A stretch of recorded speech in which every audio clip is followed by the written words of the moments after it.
안녕하세요. 월간 관악회 4월호 진행을 맡게 된 인공지능 아나운서입니다. 이번 호부터 새로운 형식으로 여러분들께 유익한 정보를 알려드리고자 합니다. 4월호 주제는 가임기 여성과 비형 간염입니다. 본 강좌는 연세대학교 원주세브란스 기독병원 한슬기 교수님께서 준비하셨습니다. 우리나라는 비형 간염 유병률이 높은 지역에 속하고 주된 감염 경로는 주산기, 유아기 감염이 대부분이며 이들에서의 만성화율이 높다고 알려져 있습니다. 가임기, 즉 임신 준비 중 또는 임산부 여성에서의 비형 간염에 걸리는 수직 감염과 관련되어 있어 특히 중요하며 본 강좌에서는 주로 임신과 비형 간염과의 관계, 태아로의 바이러스 전파 가능성, 항바이러스제와 태아와의 영향에 관하여 이야기해 보도록 하겠습니다. 첫째, 임신을 했는데 비형 간염을 처음 알게 된 경우 어떻게 접근하는 것이 좋을까요? 이때는 우선 바이러스 감염 시기가 급성기인지 만성기인지를 구분해야 합니다. 급성 감염에서는 대부분 증상은 경미하고 태아 사망률 혹은 기형과는 관련이 낮아 임신을 꼭 중지해야 하는 것은 아니지만 일부 저체중아 혹은 조산과 관련이 있다는 보고가 있어 주의는 필요합니다.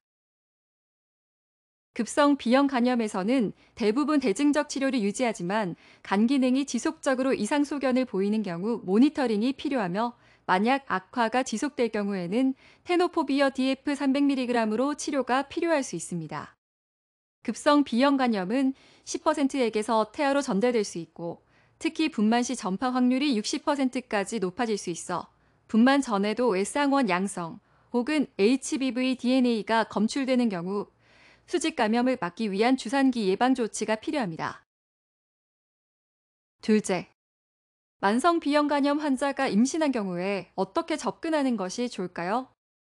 만성 비형 간염을 동반한 임산부의 경우 모체의 면역 체계가 태아에게 거부 반응 일으키는 것을 예방하기 위해 면역 반응의 변화를 가져와 바이러스의 양은 증가하는 반면 ALT는 감소하는 경향을 보이기도 하는데 출산 후 이러한 면역 체계가 회복되면서 간염이 악화되는 경우가 있어 주의가 필요합니다.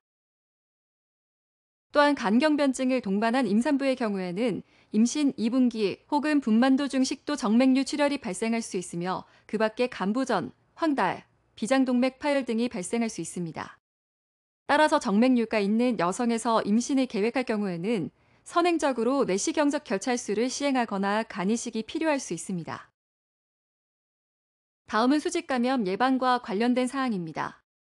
이항원 양성 임산부의 수직감염률은 90%까지도 보고되며 혈청 내의 고농도 바이러스 검출도 수직감염의 위험인자입니다. 따라서 출산 전 S항원 양성 혹은 DNA 검출 시에는 전파를 낮추기 위한 백신과 면역글로불린이 투여됩니다. 하지만 그럼에도 이항원 양성 임산부에게서 태어나는 신생아 중 3에서 13%는 주산기 감염으로 이행할 수 있습니다.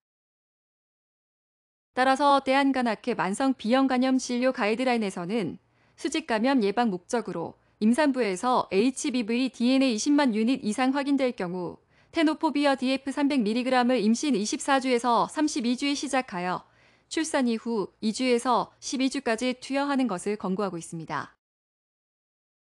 셋째, 항바이러스제를 복용 중에 임신이 된 경우입니다. 어떤 고려가 필요할까요? 만약 경한 간질환 및 바이러스 반응이 잘 유지되고 있는 임신 1기 임산부라면 한시적으로 약을 중단해 볼 수 있으나 신중하게 접근해야 하며 테노포비어 DF 이후의 약들을 복용하던 임산부라면 테노포비어 DF로 변경이 필요합니다. 이번에는 태아와 관련된 문제에 대해 알아보겠습니다.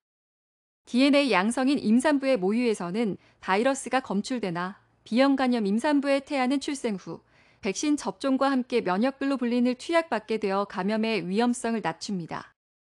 일부 보고에서는 제왕절개가 지식분만에 비해 수직감염률이 낮은 것으로 보고했으나 아직 근거는 부족한 상태입니다.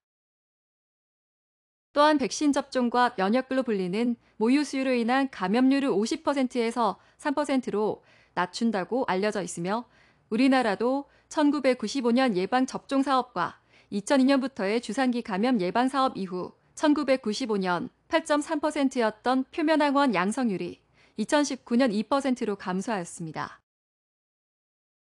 마지막으로 모유 수유와 항바이러스제 복용에 대한 내용입니다. 일부 연구에서 테노포비어 DF를 복용하는 임산부의 모유에서 발견되는 약의 농도가 매우 낮고 약제가 영유아의 장을 통해 흡수되지 않는다고 보고가 있어 테노포비어 DF를 복용 중이거나 항바이러스 치료를 받지 않는 임산부에서는 모유 수유에 제한을 두고 있지는 않습니다. 이상 강좌를 마치도록 하겠습니다. 이번 월간 간호학회 4월호가 여러분들께 유익하고 알찬 정보가 되셨기를 바랍니다. 앞으로도 많은 성원 부탁드립니다. 감사합니다.